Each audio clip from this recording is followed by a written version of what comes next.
नमस्ते सखियों, कैसे हैं आप सब लोग। सब कुशल मंगल, सब बढ़िया। सिलाई सखी चैनल में आप सभी का स्वागत है। सखियों, आज की वीडियो में हम सीखेंगे लेडीज टॉप बनाना। तो चलिए समय न गंवाते हुए हम शुरू करते हैं। तो देखिए, ये हमने कपड़ा लिया है। कपड़े की बंद घड़ी हमारे तरफ ये एक बंद घड़ी है, एक फ्रंट बैक हमारा दोनों सेम निकलेगा। यहाँ पे ये देखिए, तो हमने फ्रंट और बैक का दोनों कपड़ा बिछा लिया है। तो सबसे पहले आपको लंबाई लेना है। तो आपका जो भी लंबाई रहेगा आप ले सकते हैं, उसमें आपको 2 इंच प्लस करना है। तो हमारा ये 40 का लंबाई है लेंथ, इसमें हम 2 इंच ऐड करेंगे। आप देख रहे हैं कि यहाँ पे 2 इंच, तो हमने 40 का तो हमने 42 लिया है। तो यहाँ पर हम एक लाइन सीधा कर लेंगे। आप किसी भी साइज का बना सकते हैं, जितना लंबाई है उसमें आपको प्लस 2 इंच करना है। ये देखिए, हमने यहाँ पे कर दिया, लाइन को हमने सीधा किया। ये देखिए, ओके। अब देखिए शोल्डर, अब शोल्डर का मेजरमेंट करेंगे। जो चेस्ट हमारा है 36 का चेस्ट है, ठीक है। तो 36 के यहाँ पे 8वां भाग प्लस 1.5 इंच ऐड करना है। तो 36 का 8वां भाग आएगा 4.5, उसमें हम 1.5 इंच ऐड करेंगे तो कितना हो गया 6 इंच। तो आपको यहाँ पे 6 पे मार्क करना है। जितना हमने शोल्डर लिया सेम आर्म होल लेंगे। तो यहाँ से आपको 6 आर्म होल लेना है, ठीक है। अब ये लाइन को हम सीधा करेंगे। यहाँ पे ये शोल्डर हो गया, ये आर्म होल हो गया। जहाँ हमारा आर्म होल खत्म होता है वहां से चेस्ट की लाइन शुरू होगी। चेस्ट हमारा है 36, तो 36 का चौथा भाग आएगा 9। तो हम यहाँ पे 9 पे निशान लगाएंगे। ये देखिए, मार्जिन हम यहाँ पे 2 इंच लेंगे। आधा इंच हमारा लूजिंग होगा, 1.5 इंच मार्जिन। जब हम फिटिंग करेंगे तो 1.5 इंच पे फिटिंग करेंगे, आधा इंच हमारा लूजिंग रहेगा इसमें, ठीक है। यहाँ तक आप समझ गए। अब देखिए, यहाँ से आपको 1 इंच ऊपर लेना है और यहाँ का इस पे पूरा से गोलाई दे देना है। यहाँ तक आप समझ गए। देखिए, लंबाई हमारा जो कमर की लंबाई है 13 इंच है। आधा इंच हम बढ़ा के लेंगे, शोल्डर में जाएगा 13.5 इंच। तो 13.5 हम मार्क करेंगे। ये लाइन को भी हम सीधा लेंगे। इस प्रकार से लाइन को आपको सीधा कर लेना है।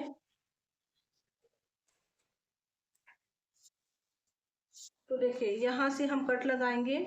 तो हमारा जो कट है 19.5 पे रेडी है। तो यहाँ से हम 20 इंच पे कट लगाएंगे। तो यहाँ पे एक लाइन हम सीधा कर लेंगे। ये कमर की लेंथ हो गई, ये हिप का लेंथ हो गया, ठीक है। यहाँ तक आप समझ गए। अब देखिए, चेस्ट हमारा कितना है 36, 36 का चौथा भाग हुआ 9। आपको यहाँ पे 9 पे मार्क करना है और यहाँ से 1 इंच कम रहेगा। अगर वहां पे 9 है तो यहाँ पे 1 इंच कम रहेगा, 8 इंच पे आएगा। तो देखिए, जो कमर हमारा है 44 है। 44 का चौथा भाग होता है 11 इंच। तो यहाँ पे आपको 11 पे निशान लगाना है। यहाँ से मार्जिन आपको 1 इंच लेना है, तुम्हारा चौक अच्छा बनेगा, ज़्यादा नहीं लेना है आपको। तो यहाँ हमने 2 लिया था, यहाँ पे भी हम 2 लेंगे। ये देखिए, और यहाँ पे 2 इंच। अब इसका हम शेप दे देंगे। देखिए, जितना हमने हिप लिया था यहाँ पे टोटल 12 इंच आ रहा है। तो बॉटम में भी हम 12 निशान लगा लेंगे पहले यहाँ पे, फिर इसके बाद मार्क आगे करेंगे। तो देखिए, यहाँ पे हम 12 इंच पे निशान लगा दिए इस प्रकार से। तो ये लाइन को हम सीधा करेंगे इस प्रकार से। यहाँ पे हमने 1 इंच का लिया है। 1 इंच हमने क्यों लिया है, इसका जो चौक है अच्छा बनेगा। ज्यादा लेंगे तो फोल्डिंग में दिक्कत आती है। इस प्रकार से हमने यहाँ पे निशान लगा दिए हैं। अब देखिए, यहाँ पे शेप वाला स्केल लेके आपको यहाँ पे शेप देना है। ऐसा हमने मार्जिन पे यहाँ पे निशान लगा दिए हैं इस प्रकार से। और ये हमारी फिटिंग है। फिर इसमें आधा इंच का लूजिंग आपको डालना होगा जब फिटिंग करेंगे। जब फिटिंग करेंगे तो यहाँ से 1.5 इंच, यहाँ से 1.5 इंच, और ये हमारा 1 इंच रहेगा। तो इस प्रकार से हमने यहाँ पे निशान लगा दिए हैं। अब इसको हम कटिंग करेंगे। तो ये हमारा बैक पार्ट है और यहाँ पे फ्रंट पार्ट में हमें आधा इंच का शेप देना होता है। इस प्रकार से आपको शेप देना है, ठीक है। और जो गला है हम यहाँ पे कैनवस में बनाएंगे।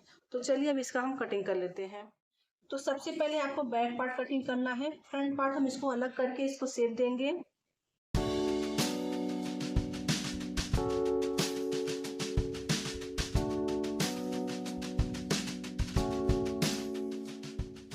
तो देखिए, ये हमारा कुर्ती की कटिंग हो गई है। ये जो हमारा एक्स्ट्रा कपड़ा है इसको हम साइड में कर देंगे। अब देखिए यहाँ से इसको हम अलग कर देंगे। हमने यहाँ फोल्डिंग डाला था, इस प्रकार से आपको यहाँ पे फोल्ड जो है उसको कट कर देना है, अलग कर देना है, बैक और फ्रंट। तो देखिए ये हमारा बैक हो गया। अब फ्रंट में आप अभी शेप दे सकते हैं। देखिए ये फ्रंट है तो हम यहाँ पे एफ लिखेंगे, ये हमारा फ्रंट हो गया। और ये हमारा बैक है तो हम बी लिख देंगे। तो यहाँ पे कंप्लीट हो गया। और एक बात आपको बताएंगे हम, देखिए यहाँ पे हम निशान लगा देंगे। यहाँ से हम 2 इंच लेंगे या 2.25 इंच ले सकते हैं आप। यहाँ से 2.25 पे आपका कटिंग होगा, बाकी हम शोल्डर रख देंगे। तो इस प्रकार से आपको निशान लगा लेना है। ये हमारा कैनवस में होगा, जिसको हम साइड में करेंगे। अब हम देखेंगे स्लीव्स। तो देखिए अभी हम स्लीव्स बना रहे हैं। तो यहाँ पे बंद घड़ी है तो हमें 2 स्लीव चाहिए। ये हो गया स्लीव्स की लंबाई और ये हो गया चेस्ट का चौथा भाग। लेकिन हम ड्रेस बनाए थे, चेस्ट का चौथा भाग 36 का 9 होता है। तो यहाँ पे लूजिंग भी ऐड करेंगे 9.5। तो आपको यहाँ से 9.5 लेना है। और स्लीव की लंबाई जो है 15 पे तैयार है, उसमें 1.5 इंच ऐड करना है 16.5। तो ये हमारा बरोबर 16.5 है। तो 16.5 आपको लेना है, 1.5 इंच प्लस करना जितना लेंथ चाहिए। तो ये हम थोड़ा अपनी तरफ घुमा रहे हैं, यहाँ हमें शेप देना है। अब देखिए पहले आपको लाइन यहाँ पे सीधा कर देंगे, आपको समझ में आएगा। तो हमने चेस्ट का चौथा भाग प्लस आधा इंच ऐड किया है इसमें, क्योंकि लूजिंग हमने डाला है ड्रेस में, इसके लिए। अब देखिए यहाँ पे चेस्ट का 12वां भाग मतलब 36 का 12वां भाग आएगा 3 इंच। तो आपको यहाँ पे 3 पे निशान लगाना है। और यहाँ से 2 इंच, तो 2 इंच पे हमने यहाँ पे निशान लगाएंगे। और यहाँ से हम 1.5 इंच लेंगे। तो ये 1.5 इंच हो गया यहाँ पे। अब इसको राउंड में शेप देते हुए गोलाई इसमें मिला देना है। ये देखिए इस प्रकार से आपको शेप दे देना है। तो देखिए ये जो बॉटम है दंड के जिसे बोलते हैं, ये पूरा राउंड हमारा 12 है। तो 12 का हाफ कितना होगा 6। तो हमने 6 पे मार्क किया। यहाँ पे आपको 2 इंच की मार्जिन, ठीक है। हमने यहाँ पे 2 लिया तो यहाँ पे जैसे हम टॉप में रखे थे उसी प्रकार से आपको इसमें भी रखना है, इसलिए उसमें भी। तो देखिए यहाँ से आपको इस प्रकार से निशान लगाना है। और ये 2 जब हम फिटिंग करेंगे 1.5 इंच की मार्जिन फिटिंग करेंगे, क्योंकि हमने आधा इंच लूजिंग में डाला। अब चलिए इसका हम कटिंग कर लेते हैं। अब यहाँ से शेप लेते हुए हमें यहाँ पे हिस्सा राउंड घुमाते हुए यहाँ तक हम निकल गए। और आपको यहाँ पे सेंटर पे कट लगाना है इस प्रकार से। और देखिए यहाँ से 2 इंच छोड़ के, यहाँ से 1.5 इंच छोड़ के, इसका सेंटर आपको लेना है इस प्रकार से। और यहाँ पे ऐसा गोलाई का शेप देना है। ये फ्रंट पार्ट में आपको शेप देना जरूरी है। यहाँ तक आप समझ गए। अब देखिए यहाँ पे कट हम लगाएंगे, यहाँ पे हमारा बॉटम है। तो इस प्रकार से आप भी कटिंग कर सकते हैं। देखिए इस प्रकार से आप भी कटिंग कर सकते हैं। जैसे कि हमने कटिंग किया, बैक पार्ट एक साथ कटिंग किया, फिर फ्रंट में शेप कर दिया हमने अलग करके। आपको ध्यान देना है, कभी भी बैक पार्ट कटिंग करना है फ्रंट में आपको शेप देना होता है। तो ये हमारा बैक पार्ट हो गया। हमने यहाँ पे हमको मालूम पड़ेगा कि हमारा फ्रंट है। यहाँ पे हमने बी नंबर डाला है, मतलब हमारा ये बैक पार्ट है। और ये देखिए हमारा ये स्लीव्स है। तो सखियों समझे, सीखे, सफल बने। मिलते हैं अगले क्लास।